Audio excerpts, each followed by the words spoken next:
Hello guide, welcome to सारना classes.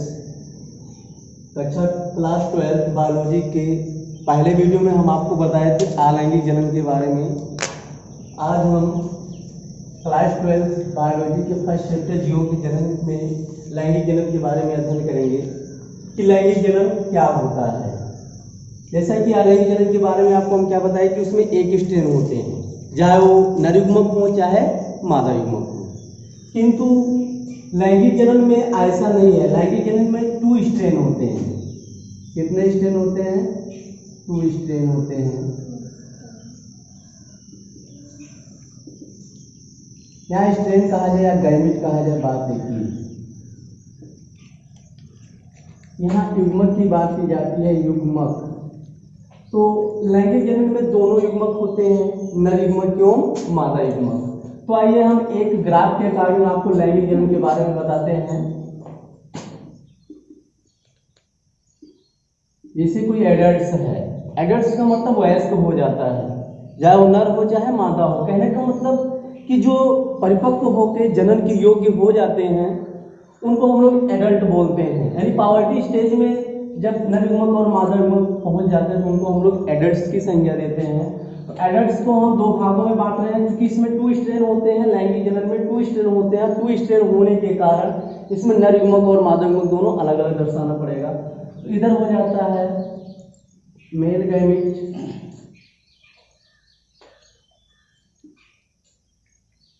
इधर female gamete.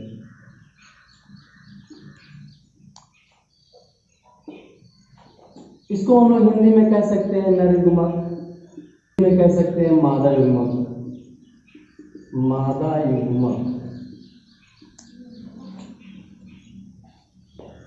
अब आपको पता होना चाहिए कि वयस्क यदि मेल है तो उसका नर युग्मक क्या बनाएगा? स्पर्म बनाएगा। तो हम लोग हिंदी में क्या बोलते हैं? शुक्राणु। यदि मादा वयस्क है तो युग्मक का फॉर्मेशन कैसे होगा? ओम से। ओम को हम लोग हिंदी में बोलते हैं अंडाणु।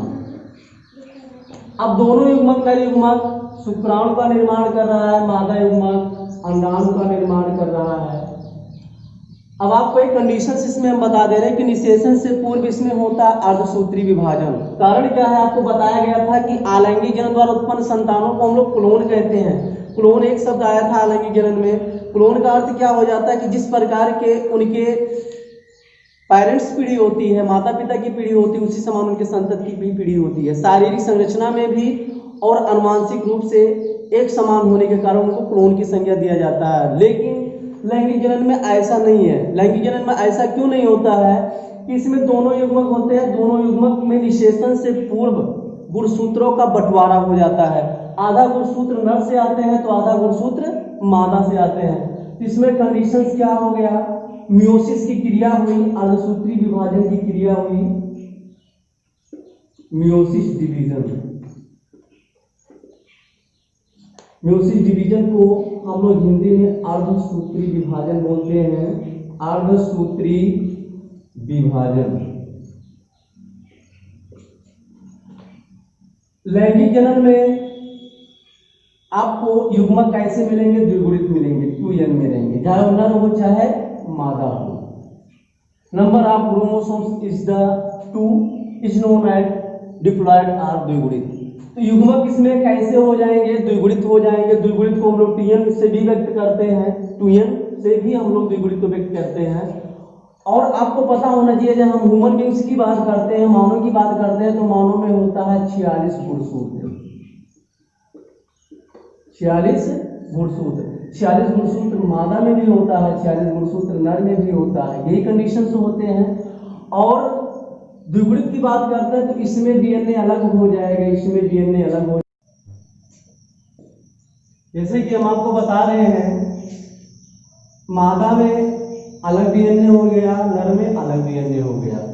अब युग्मक का निर्माण होने के पश्चात इसमें होता क्या है? अर्धसूत्री विभाजन होता है। किंतु अर्धसूत्री विभाजन कब होता है? निषेचन से पहले, फर्टिलाइजेशन से पहले। अब देखिए फर्टिलाइजेशन हुआ, निषेचन की क्रिया हुई। अब निषेचन के बाद में जो युग्मक बनेंगे जायगोट या युग्मनज, जायगोट या युग्मनज। अब अर्धसूत्री विभाजन के कारण जब गुणसूत्रों का बंटवारा हुआ तो इधर से एक एन आ गया मादा से और एक एन आ गया नर से। तो अब लैंगिक जनन में कंडीशंस क्या हो गए, इसमें गुणसूत्रों का बंटवारा हो जाता है तो कुछ लक्षण माता के आ जाते हैं और कुछ लक्षण पिता के आ जाते हैं। तो इनसे जो युग्मनज बनते हैं, जायगोट बनते हैं, जायगोट बनने के पश्चात उसमें विभिन्नता देखने को मिलता है। कुछ लक्षण तो पिता के देखने को मिलते हैं और कुछ लक्षण माता के देखने को मिलते हैं। इसीलिए लैंगिक जनन द्वारा उत्पन्न संतानों में वेरिएशन पाया जाता है और वेरिएशन का कारण यही होता है कि फर्टिलाइजेशन से पहले इसमें अर्धसूत्री विभाजन की क्रिया होती है, जिसके कारण इनके गुणसूत्रों का बंटवारा हो जाता है और कुछ लक्षण मादा के आ जाते हैं और कुछ लक्षण पिता के आ जाते हैं। किंतु जायगोट का निर्माण होने के बाद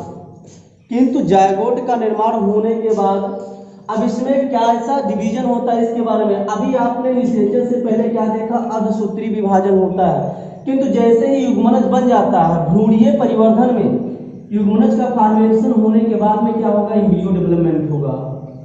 एम्ब्रियो डेवलपमेंट या भ्रूणीय विकास के नाम से हम इसे जानते हैं। भ्रूणीय विकास प्रारंभ होने से पहले इसमें होता है माइटोटिक डिवीजन, मायोटिक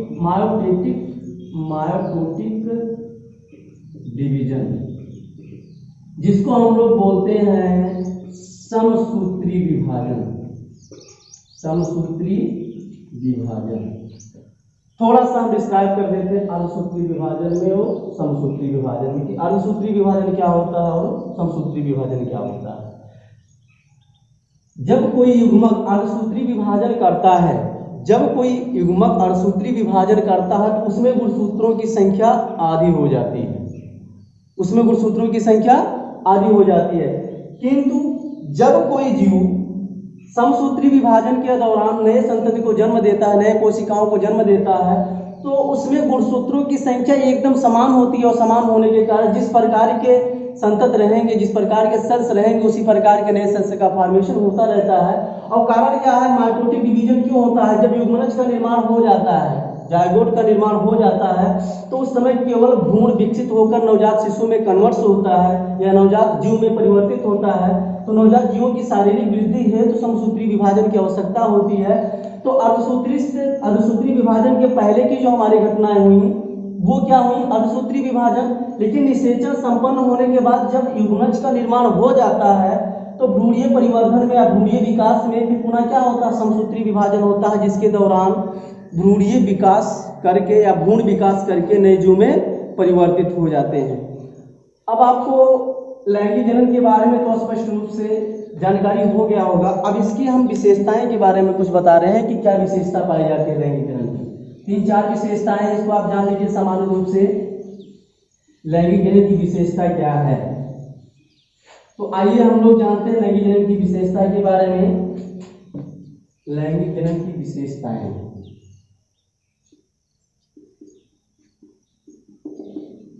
पहला विशेषता क्या होता है, अलैंगिक जनन में जो हम विशेषता आपको बताए थे कि इसमें केवल एक ही स्ट्रेन होते हैं, एक ही युग्मक होता है। जबकि विशेषता फर्स्ट में अगर देखा जाए लैंगिक जनन में तो इसमें क्या हो जाएगा कि लैंगिक जनन में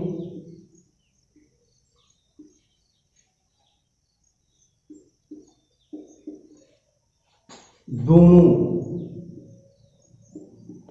अर्थात नर एवं मादा युग्मक की आवश्यकता होती है। पहला विशेषता क्या होगा, लैंगिक जनन में दोनों नर एवं मादा युग्मक की आवश्यकता होती है।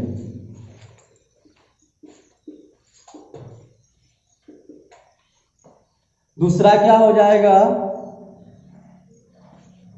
लैंगिक जनन द्वारा जो युग्मनज बनता है वो प्राय कैसा होता है, द्विगुणित होता है। लैंगिक जनन में युग्मनज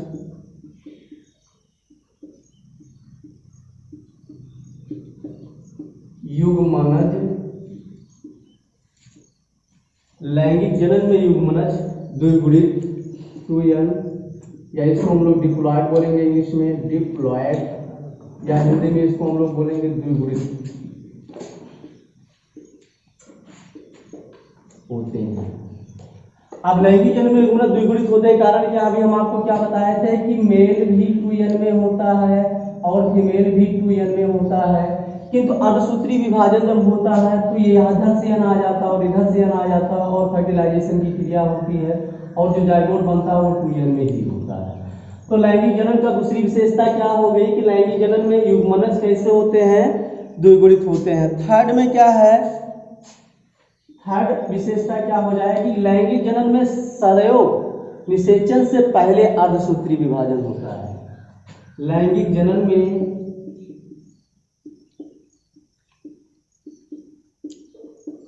निषेचन से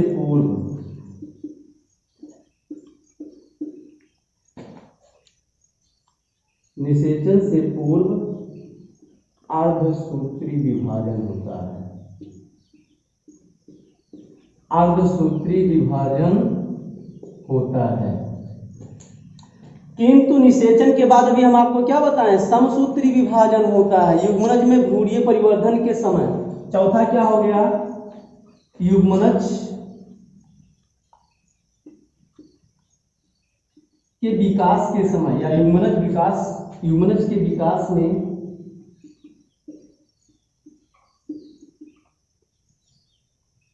समसूत्री विभाजन होता है। यानी जब युग्मनज बन जाता है तो युग्मनज में कोशिकाओं की वृद्धि के लिए उसमें कैसा होता है, समसूत्री विभाजन होता है। समसूत्री विभाजन इसलिए होता है कि समसूत्री विभाजन में जो कोशिकाएं अपने समान दो संतत कोशिकाओं को जन्म देती हैं उनमें गुणसूत्रों की संख्या एकदम समान होता है।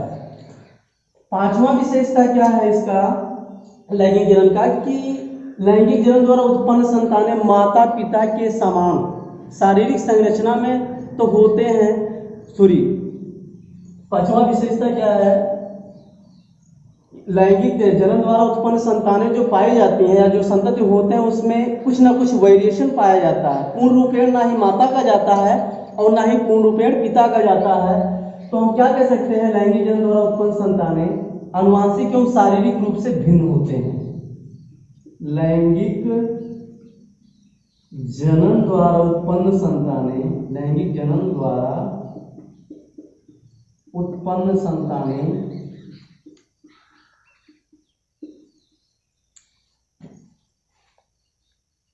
शारीरिक एवं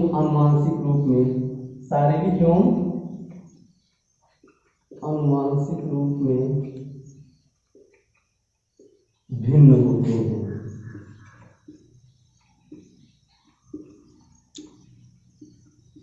अनेक ही लैंगिक जनन द्वारा जो उत्पन्न संतान है उसमें कुछ लक्षण माता के चले जाते हैं और कुछ लक्षण पिता के चले जाते हैं, इसलिए उसमें दोनों के लक्षण दिखाई देते हैं। तो एक जैसे लक्षण नहीं हो सकते हैं, इसमें कुछ लक्षण तो माता के दिखाई देंगे और कुछ लक्षण पिता के दिखाई देंगे। इसलिए हम कह सकते हैं कि लैंगिक जनन द्वारा उत्पन्न संतानें शारीरिक और मानसिक रूप से भिन्न होते हैं, यानी कि उनमें वेरिएशन पाया जाता है, एक समान दिखाई नहीं देते हैं। इसके बाद हम आपको बताना चाहेंगे इस चैप्टर के फॉर्मेट में कि पौधों में लैंगिक जनन कैसे होता है। पौधों में लैंगिक जनन कैसे होता है।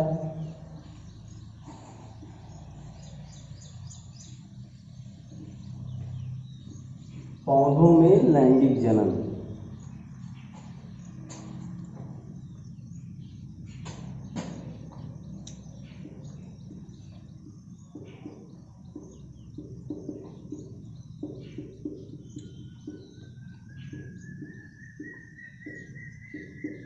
reproduction in plants।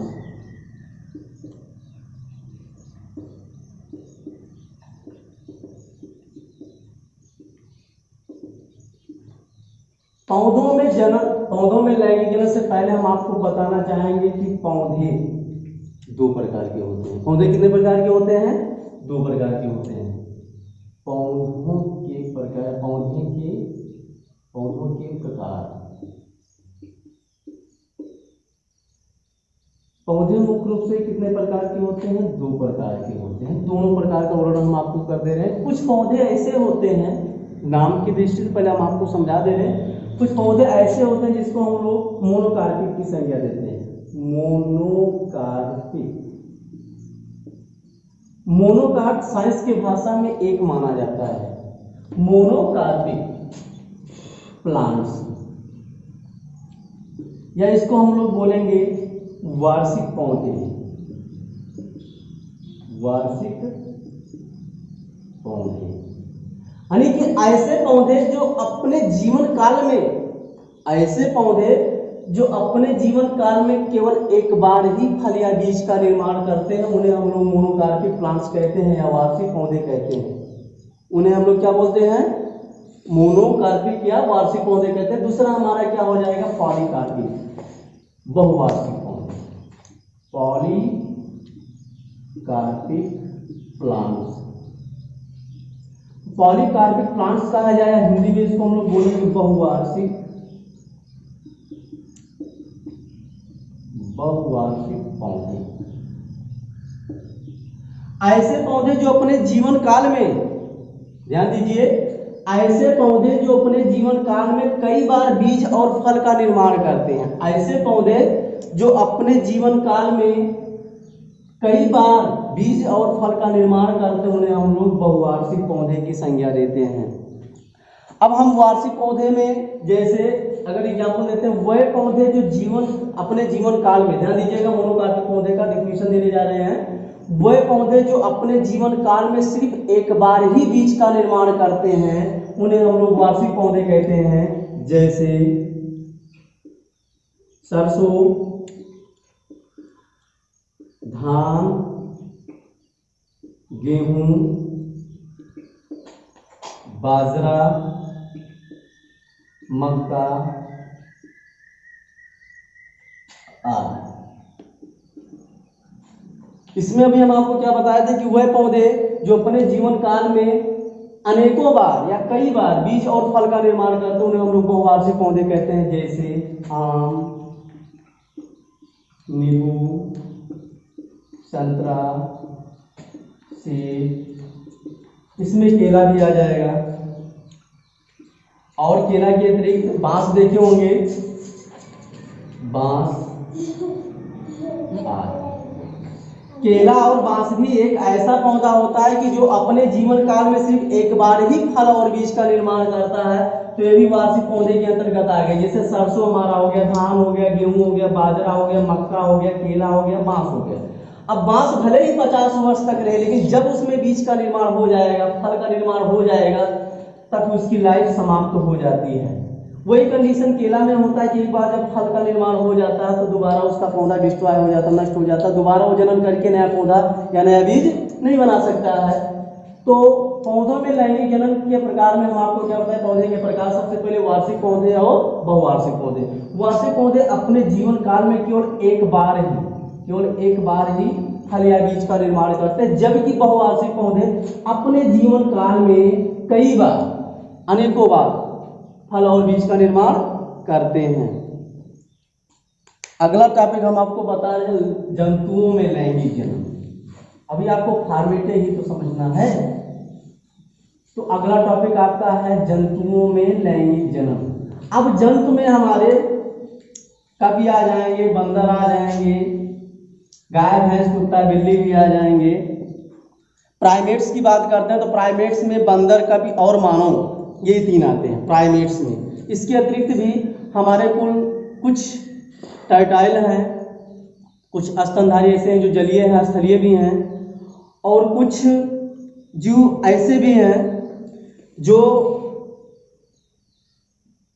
किशोरा अवस्था के उपरांत ही जनन की प्रक्रिया प्रारंभ कर देते हैं। तो जंतुओं में लैंगिक जनन के बारे में सबसे पहले हम लोग अध्ययन करेंगे। जंतुओं में लैंगिक जनन। अभी हम आपको बता रहे थे पौधों में लैंगिक जनन, अब आपको बता रहे हैं जंतुओं में लैंगिक जनन। Reproduction in animal, reproduction in animal. जंतुओं में लैंगिक जनन, जंतुओं में वेरिएशन पाया जाता है, जैसा कि आपको बताया गया है। सभी प्राणी अपने जीवन में एक निश्चित अवस्था तक वृद्धि करते हैं। सभी प्राणी अपने जीवन में एक निश्चित अवस्था तक वृद्धि करते हैं और क्या करते हैं, परिपक्वता तक पहुंचते हैं और लैंगिक जनन प्रारंभ करते हैं। जब तक कोई भी जीव परिपक्व नहीं होगा, शारीरिक वृद्धि करके परिपक्व नहीं होगा, तब तक वो जनन अवस्था तक या लैंगिक जनन तक नहीं पहुंच सकता। तो कहने का तात्पर्य क्या हो गया, सभी प्राणी अपने जीवन काल में शारीरिक वृद्धि करके परिपक्वता तक पहुंचते हैं और लैंगिक जनन प्रारंभ करते हैं। प्राणियों में वृद्धि काल को ही, शारीरिक वृद्धि काल को ही हम लोग किशोरावस्था की संज्ञा देते हैं। तो जंतुओं में लैंगिक जनन की बात करते हैं तो इसमें सबसे पहले हमारा बात आता है किशोरावस्था। इसको इंग्लिश में हम लोग एडोलसेंस बोलते हैं, एडोलसेंस, किशोरावस्था। जंतुओं में लैंगिक जनन की बात करते हैं तो सबसे पहले किशोरावस्था कहते हैं। किशोरावस्था का डिफिनीशन आप लोग समझ लीजिए क्या होता है। प्राणियों में जब शारीरिक वृद्धि पूर्ण हो जाती है, प्राणियों में जब शारीरिक वृद्धि पूर्ण हो जाती है और वो परिपक्व हो जाते हैं, अर्थात वो जनन के योग्य हो जाते हैं, तो उस अवस्था को हम लोग किशोरावस्था की संज्ञा देते हैं। जंतुओं में इसको हम लोग किशोरावस्था की संज्ञा देते हैं। किशोरावस्था जंतुओं के लिए किशोरावस्था की संज्ञा देते हैं, जबकि पौधों में इसको क्या बोलते हैं, पौधों में इसको हम लोग बोलते हैं कायिक प्रावस्था। क्या बोलते हैं, कायिक प्रावस्था। यानी कि जब पौधे में जनन की योग्य पौधे परिपक्व हो जाते हैं तो उनको हम लोग कायिक प्रावस्था बोलते हैं। और जंतुओं में जब जीव या जंतु लैंगिक जनन के लिए परिपक्व हो जाते हैं तो उनको हम लोग किशोरावस्था बोलते हैं। तो जंतुओं के लिए हो गया किशोरावस्था, पौधों के लिए हो गया कायिक प्रावस्था। यानी कि वह पौधे जो जनन के योग्य हो जाते हैं, वह पौधे जो शारीरिक वृद्धि करके जनन के योग्य हो जाते हैं, उन्हें हम लोग कायिक प्रावस्था कहते हैं। लेकिन कायिक प्रावस्था की संज्ञा हम सिर्फ पौधे के लिए देते हैं, जबकि जंतुओं के लिए क्या देते हैं, किशोरावस्था। इसके अतिरिक्त हम लोग चलते हैं जनन प्रावस्था पे। जनन प्रावस्था, थर्ड टॉपिक क्या है, जनन प्रावस्था। जनन प्रावस्था की बात करते हैं तो जनन प्रावस्था में अधिकतर प्राणियों में हम देखते हैं कि जब जनन स्टेज में पहुंचते हैं व्यक्ति या पावर्टी स्टेज में पहुंचते हैं तो उसमें कुछ शारीरिक परिवर्तन होता है, उनके शारीरिक लक्षणों में कुछ परिवर्तन होता है, शारीरिक परिवर्तन। जनन प्रावस्था, जनन प्रावस्था प्रारंभ होने से पहले जंतुओं में कुछ शारीरिक परिवर्तन होते हैं। जैसे हम ह्यूमन बींग्स की बात करते हैं तो ह्यूमन बींग्स के भी कुछ लक्षण दिखाई देते हैं, नर में भी और मादा में भी। जब जनन प्रावस्था में मेल जेंडर पहुंचता है तो उसके सीने पे बाल, दाढ़ी, मूंछ आदि सारे लक्षण दिखाई देने लगते हैं। और यही कंडीशन जनन प्रावस्था में जब हमारी स्त्रियां पहुंचती हैं या मादा गैमिट पहुंचते हैं या फीमेल जेंडर हमारे पहुंचते हैं तो उसमें उदर का भाग चौड़ा हो जाता है और वक्ष का भाग उभरा हुआ दिखाई देने लगता है। तो जनन प्रावस्था में क्या दिखाई देता है, शारीरिक परिवर्तन। उसी प्रकार हम लोग चलते हैं मधचक्र। अगला टॉपिक आता है मधचक्र। अब मधचक्र किसे बोलते हैं पहले ये जान लीजिए आप लोग। मधचक्र, अब मधचक्र ह्यूमन बींग्स के लिए नहीं प्रावस्था की गई है। मधचक्र में हमारे कुछ ऐसे अपरास्थनी हैं जो अंडे देते हैं, कुछ हमारे अपरास्थनी ऐसे हैं जो अंडे भी देते हैं और बच्चे भी पैदा करते हैं। स्तनधारियों की मादाओं में जब अंडाशय तथा उनसे संबंधित अंगों में चक्रीय परिवर्तन होता है।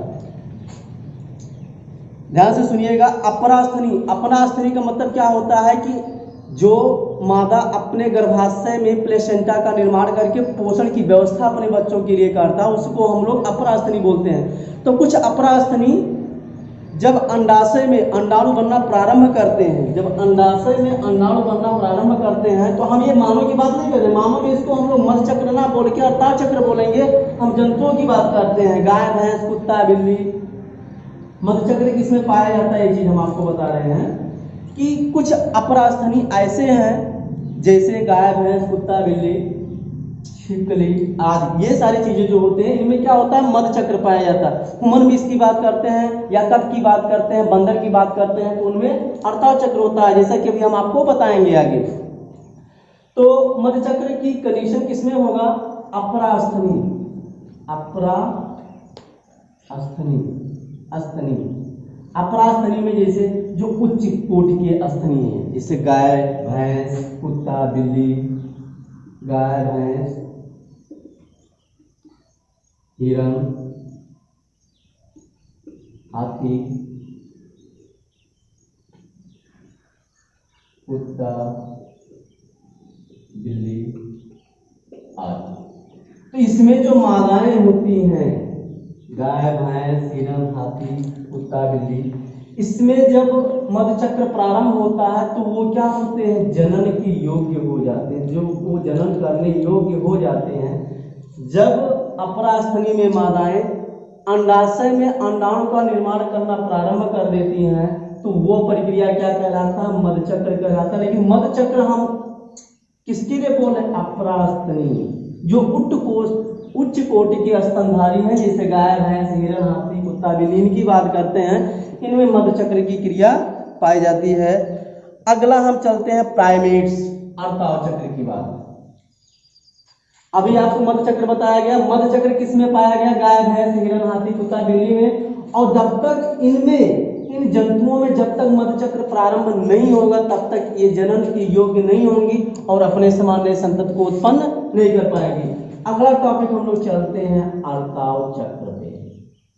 अर्ताव चक्र, अब अर्ताव चक्र में भी हम आपको बताया है कि प्राइमेट्स, एक शब्द आता है प्राइमेट्स, प्राइमेट्स के अंतर्गत काफी बंदर और मानव। प्राइमेट्स में अपरास्थनी में जैसे गाय, भैंस, हिरण, हाथी, कुत्ता, बिल्ली की संज्ञा दी है, उसी प्रकार प्राइमेट्स में हमारे काफी बंदर, मानव, ये तीन चीज आ जाएंगे। और इनमें जो पावर्टी स्टेज में या यौनारंभ अवस्था में जो इनमें अर्ताव चक्र प्रारंभ होता है तब ये जनन के योग्य होते हैं। तो कहने का मतलब क्या होगा, प्राइमेट्स, बंदर का भी मानव में मधुचक्र, ऋतुचक्र, अर्ताव चक्र, यानी कि इसमें मधुचक्र, इसमें अर्ताव चक्र, यानी कि जब मेंस्ट्रुअल साइकिल स्टार्ट होता है, प्रारंभ होता है, तो प्रारंभ होने की क्रिया ही अर्ताव चक्र कहलाती है। इससे यह स्पष्ट हो जाता है जब प्राइमेट्स का भी बंदर मानव में अर्ताव चक्र प्रारंभ हो जाता है तो इससे यह स्पष्ट हो जाता है कि उनके अंडाशय में अंडाणु का निर्माण होना प्रारंभ हो जाता है और वो अपने समान नए जीवों को जन्म देने योग्य हो जाते हैं। इससे स्पष्ट हो जाता है कि अर्ताव चक्र आ गया तो जनन के योग्य हो गए और अपने समान नए जीवों को जन्म दे देंगे। किसके द्वारा, लैंगिक जनन के द्वारा।